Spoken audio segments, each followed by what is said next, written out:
put in the image, also key in the results, let the tabulation start. At the moment you have keyed it in, even as you travel to Nairobi with your hard copies for them to be verified. I think another thing that we can leverage on, and especially to the question you brought about cost, is to come to a place where we are more pragmatic about what we do. So currently our ballot paper has got over 7, I think, security features. It has more features than our money. And it's absolutely ridiculous for paper that is single use to have that many security features simply because of a trust deficit. I think time has come as Kenyans for us to decide, you know what, some of these things we can do in-house, leverage on the technology we have available here and now, to have ballot papers that are verifiable. And like I said, if the transmission is done in real time, there's no time to stuff ballot boxes, because once you close the polls, you count, you transmit. There's no time for hanky-panky in between. So that would be how I think we would be able to use technology and surmount this trust deficit and bring down the cost. Because if we produce the ballot papers here locally, it will save us a whole lot of money. Thank you. Just one tiny question Sure.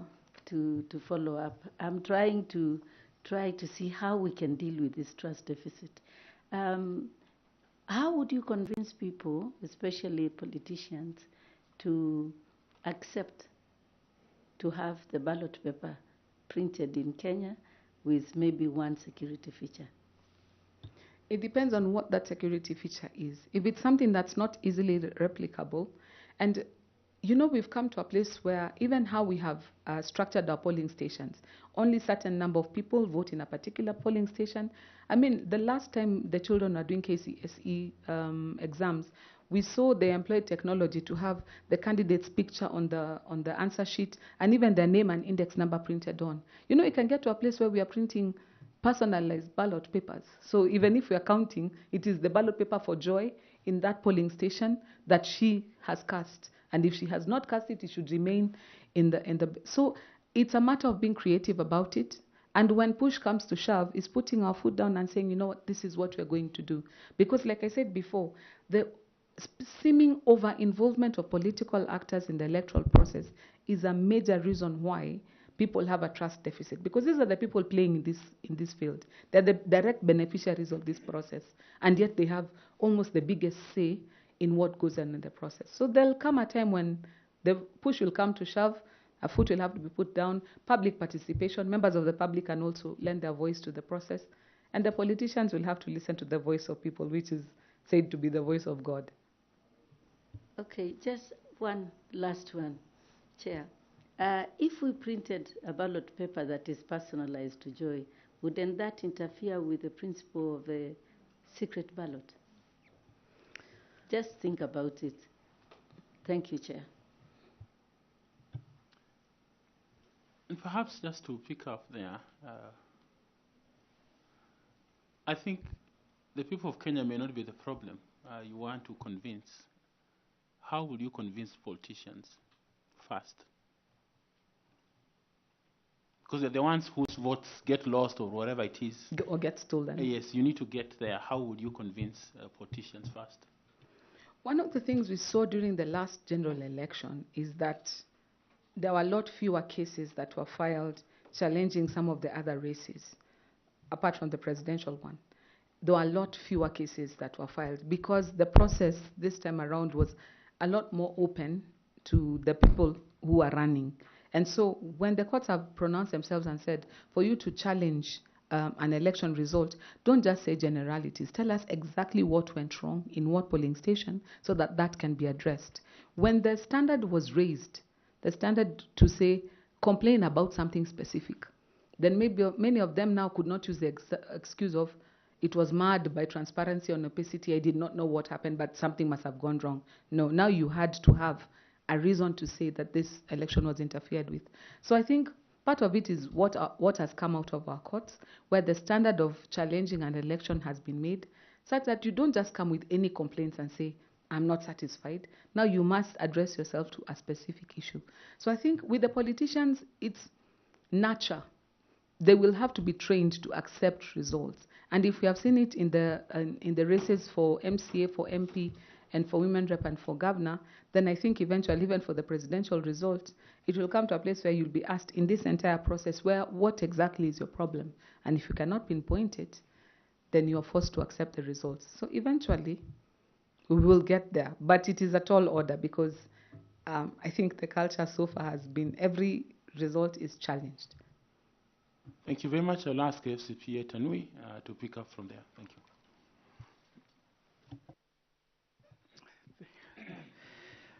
Brenda, I admire your thinking in terms of how we can change our electoral process and the ideas that our ambassador here is asking you whether they are workable or not. But I like the idea that you are very open. And I want to take that with the elections, like even in the US. Actually, in the US, people watch TV and they will know who is the president by simply sitting and watching the television. So I would wish that one day we wouldn't have to struggle and spend 2,000 shillings per ballot paper in our country and be able to sit behind our TV screens and within 12 hours or after the election or even by 10 p.m. we close the election at 6. So by 10 p.m. before we go to sleep, we already know who is or who are our election winners. So thank you for those ideas that you're coming up with. Now I want you to share your experience in Ghana in terms of the leadership. How is the structure of Ghana Electoral Commission in terms of the role of the chair of that Electoral Commission? Any experience that you got while you were there? No, I did not go to Ghana. I compared and contrasted what went on in Ghana, and I don't think I can be very authoritative to state how they go through their election cycles. So that one is a pass for me. Okay. Now, coming home, you've told us you've been, you are the current chair of KPLC, yeah? Yes, I am. And BCLB, you are a board member. I am a former board member. A former board member. Yes. So those are part-time responsibilities, isn't it? Even yes. KPLC. Yeah, even KPLC.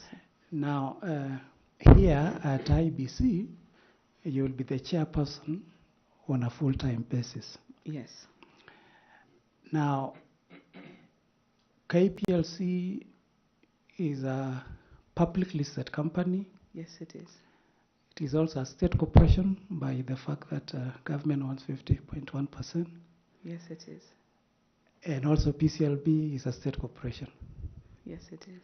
So how will your skills or your experience at PCLB and KPLC help you in transitioning to IEBC as a chairperson?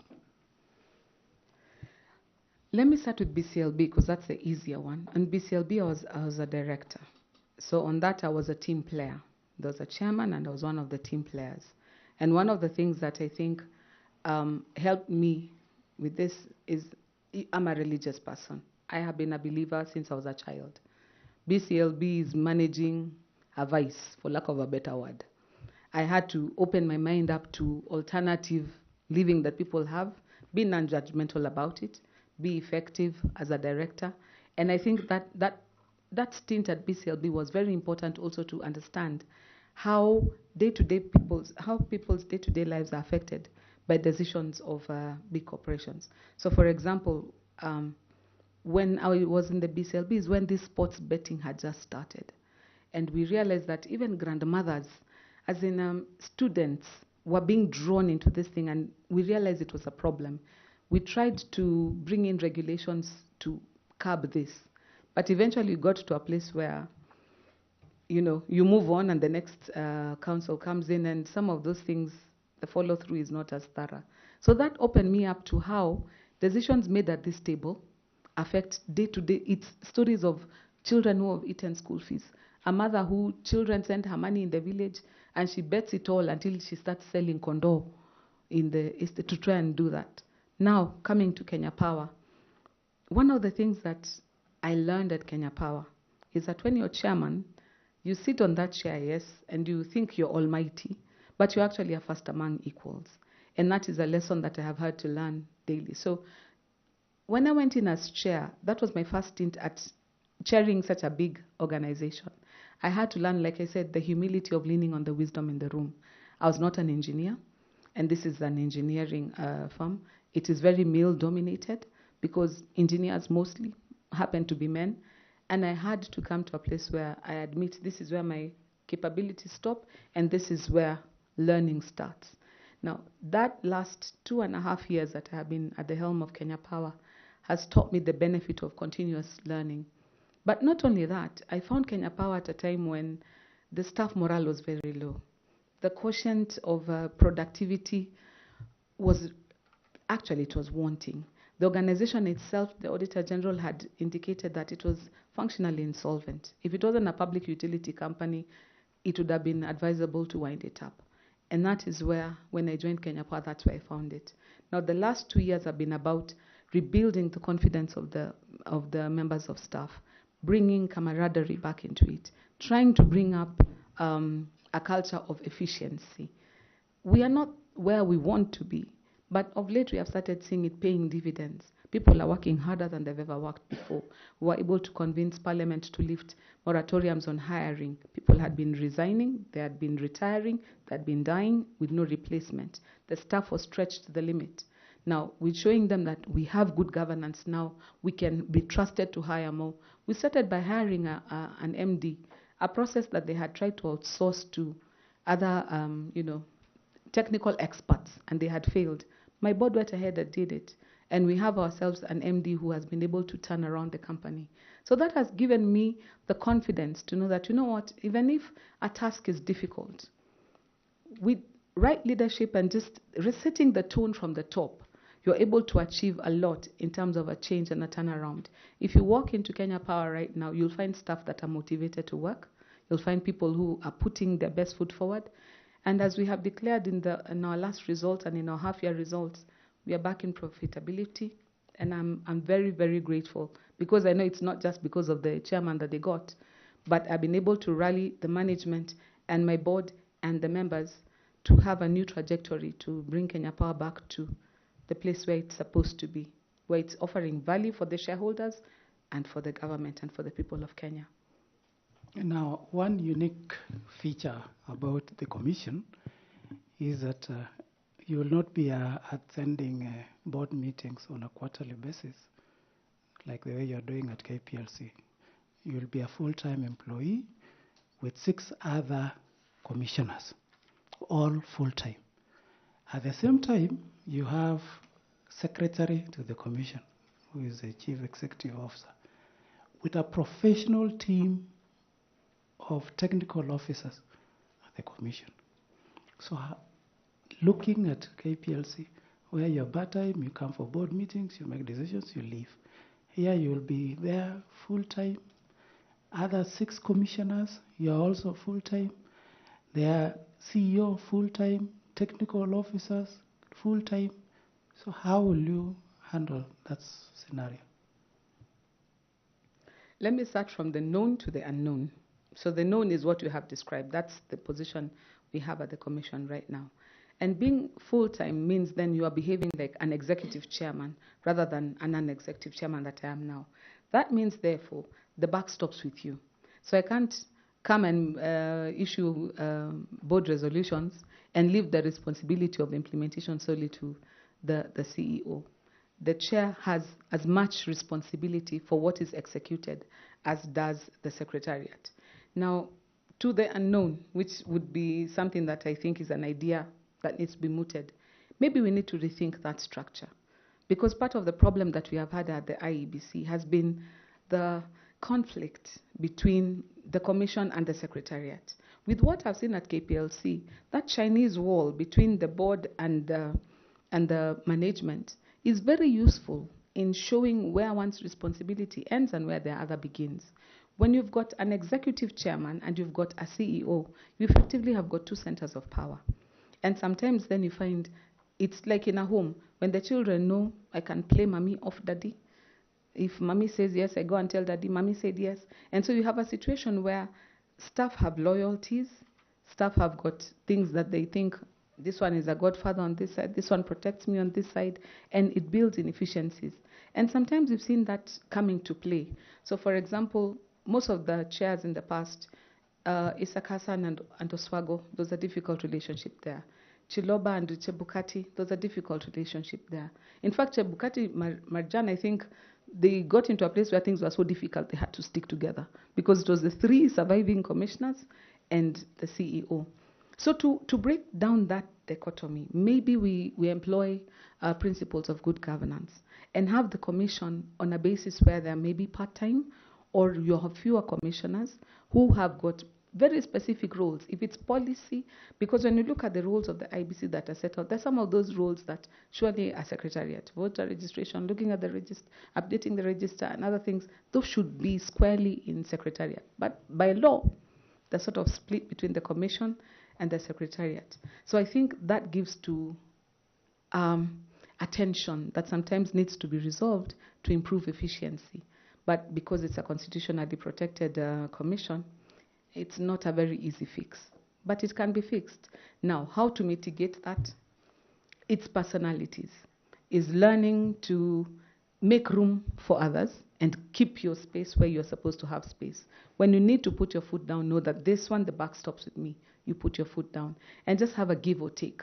Have a more laid-back approach. Because if you come ham and tongs, then the discordance is amplified. But when you learn to do the give and the take, eventually you find a working modus operandi that is beneficial to everyone. Let me commend you because I think having listened from yesterday, the first candidate has thought outside the box, trying to rethink that governance system of the commission.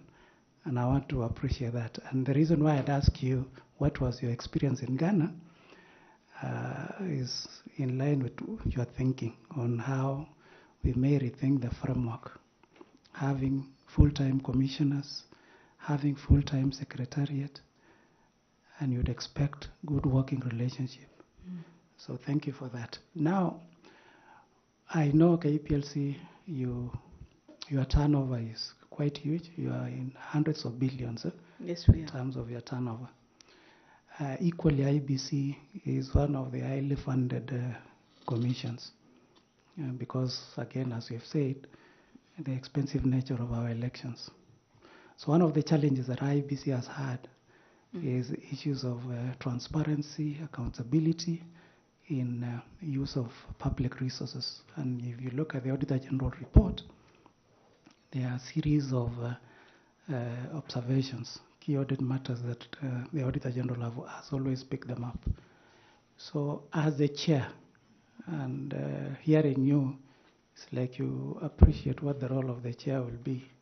So how would you go about in terms of ensuring that the resources that have been given to IEBC are used in line with the requirement of PFM, Public Finance Management Act, appreciating your role as a chair and that of the Secretariat and the CEO? Thank you. I think one major challenge we have seen with the IEBC funding in the past is the fact, first and foremost, that they still have to rely on the exchequer for their funding. This reliance on the exchequer means if there's delays and you've got constitutional timelines, then other things start to suffer. So, for example, in public finance management, procurement rules, you have to go into the procurement process before you onboard something.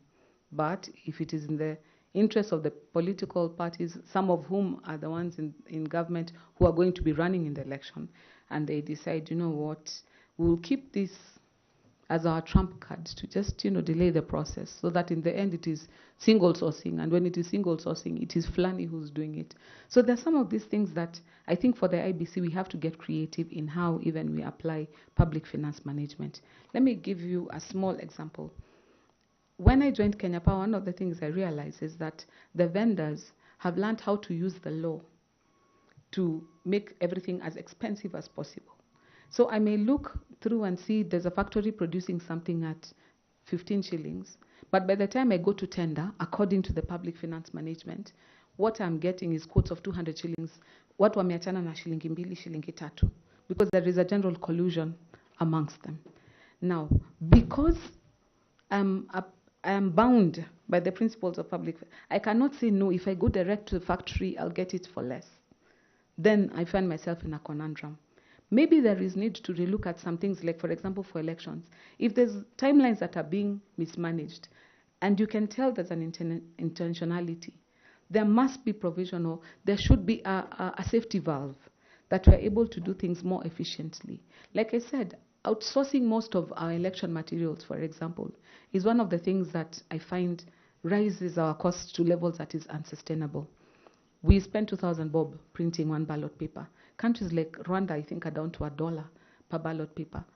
In the same vicinity as ourselves, you might say their circumstances are different, which I admit is true, but why not here? We've got institutions like JKUAT, where the work is technology. We have gotten to a place where we can refine this thing until the finances that we have are able to cater for what we have. The trust, the fund, the IEBC fund as well, how it is managed. When everything is run too late, everything is a rush job, then there is opportunity for pilferage. But if everything is done timeously and in order, and there's no delays, and there is proper accountability, then you find you are able to seal the leakages. So I think one major problem we've had is that people have learned how to use the law to benefit private enterprise. And when you look at an institution like IBC as a channel for procurement, then it becomes an issue. But in my mind as well, being so, like the other day we saw IBC defending their budget, and you hear a figure like 61 billion. You start salivating and starting to see what can we do with this. Maybe if the same was made so manageable that the figures are not so astronomical, you'd find a situation where the incidences of we need more money are less. But that said, the other players in the election process also have to play game. First and foremost, like we said, the politicians. They have to come to a place where their demands are less. Because why do we have all these ballot papers with all the safety features? It's because they demanded, no, this can be done like this, can be done like this. Who does like this? It is them who do like this. They also have to come to a place where they elevate their integrity and say, you know what, we will not be party to printing extra ballot papers. We will not be party to participating in this. Maybe we need to relook at our laws, election offences laws. Is there time to make them more stringent, such that if you're caught in such malpractices, therefore, the hammer comes down so hard that it's simply not worth it. If you want to remain in the game, then you think twice about it. I think in Kenya we've made it too easy, or we've made it beneficial for people to benefit from public funds to a level where it becomes inefficient to run things, not just in the IBC, but this is across the board. I wish you well and all the best. Thank you, Chair. Thank you, CPA. I want to ask Bwana Misati Evans to engage you a bit more. Thanks so much, Brenda. I chose to call you Brenda. Now, I'm also one of the people who have noticed that you're thinking outside the box, and I'm happy. Now, I want to ask you a question in your own thinking. Last year in October, as Tanui has mentioned, I had an opportunity to do the U.S. election observation. I was with Border here. Now, the system I saw there, where our host, the CEO of IVES, was actually voting in Washington, D.C., and we went around with him, and he went and voted, as we could see. And the system, he would just click and get his first. The system is identified as a voter. Then from there on, the system he votes, and then the system does the counting. No human involvement. Given that now you have demonstrated that you can think out of the box, do you think such a thing can happen here in Kenya? And what are the possibilities? Thank you so much. In fact, that's one of the more exciting things about what happened with Gen Z. Because now we have a generation that is coming up that is so tech savvy, so tech driven, that they don't need hard paper confirmation of what is going on. And some of these things will be a function of, God will just have to exit one generation and bring in another. Because when I started voting, we had an elderly generation that was largely illiterate or semi-illiterate. And so even things like Mulolongo was seen to be a viable voting option because that made sense to the generation then. Then come our generation, we have a little bit of education, we want ballot papers. We want this generation that is coming is so tech savvy. They want to employ convenience. They want to employ technology to make things easier for them. So for example, in the Law Society, we still have it in our act that the IBC is going to conduct our elections. So you'll find the lawyers lining up the whole day in the Supreme Court in the sun on the roof of Milimani, waiting to manually cast a vote. Nairobi branch of the Law Society, where I served, decided this doesn't make any sense. We looked at our colleagues in ISPAC, where you send your members a token. Using their unique token, they're able to vote. Voting was over 2 days. You do it in the convenience of your office. And once voting closed, within 2 minutes, all the results are tabulated, real time. Can we get there? Yes, we can. The technology exists. The generation where we are coming into actually accepts that as a legitimate way of doing things.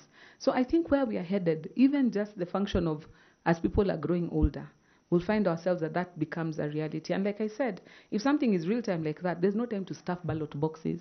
There's no time to change the results along the way. By the time it is done, everybody from the media houses to the casual observers know the results. Thanks so much for that, because somebody will ask to add on that what you're saying, is that we have had institutions like Safaricom, which has a system of M-Pesa, which has never had a problem. The banks, your ATM has never given you wrong money at any given time. So it's a matter of thinking that how much does it cost really, and it's now a matter of if given an opportunity. Who are the key stakeholders you think you might have to involve to ensure that we walk that journey, to ensure that we have those electoral reforms to change that system? And do you think it's possible to do that? First and foremost, I think it starts with the general public. We have to come to a place where there is the clamor for this change. So the last election showed that people are ripe for something that works. The next port of call, of course, is to change our laws. So we have to engage the members of parliament. The laws have to be changed. What has to be changed constitutionally must be changed constitutionally, which is what NADCO was attempting to say, you know what, this doesn't work anymore. Of course, them they're looking at the political aspect of the computation. But with us, if you're looking at electoral reforms, you can say, look, voting cannot just be by this or by that. It can also be electronic. It can also be virtual. The other thing that we need to also employ is to invest in technology. Once you have the technology in place, like you said, you can deploy it as many times as you need to. You don't have to do it afresh. Once you have technology, it's just buying the licenses, keeping them up to date, and you move them forward. I mean, a company that's very tech savvy. And I look at some of the things, for example, like you said, when you buy your token and you get and you key it in, you get what you have bought. The technology exists. So it's talking to the members of the public, getting their buy-in, talking to the members of the parliament, changing the laws, then now implementing bodies, ourselves, the judicial, ourselves here being IBC, the implementing bodies like the political parties, the laws have to change there as well. You have to look even at the dispute resolution systems, all the other people who are part of this ecosystem, to ensure that at the end of the day, people understand what we have done and how we have changed it. The last question is now, if IPC as a commission were to introduce a number of human resources policies, what will you do, particularly looking at the breach of confidentiality by staff? You know, the Public Officer Ethics Act, the Data Protection Act, the Penal Code, and the oath any public officer takes when they join the office. I think we have been a bit reluctant in implementing some of these things to the full extent. In this day and age, if I send an email from my house that is damaging or that is breaching confidentiality. The technology exists to pinpoint the exact location and the exact computer that released that information. I think sometimes we do not bother to employ something to the full extent. We live in a world where people want to have breaking news. They want to be the first one telling you about things. And you find even confidential documents, it's a photo, it's a send. But you never find out what was the source of the breach. It becomes breaking news. We have it on reliable information. So maybe some consequences need to start following so that people understand that when you are taking an... Kameme TV. Say you're sorry to Grandpa. No, it's okay, sweetheart. I love you, Grandpa. I love you too. Stop that! Stop what? What's going on here? Nothing's going on You're here. supposed to be neutral. I don't even know what that means. You have a winning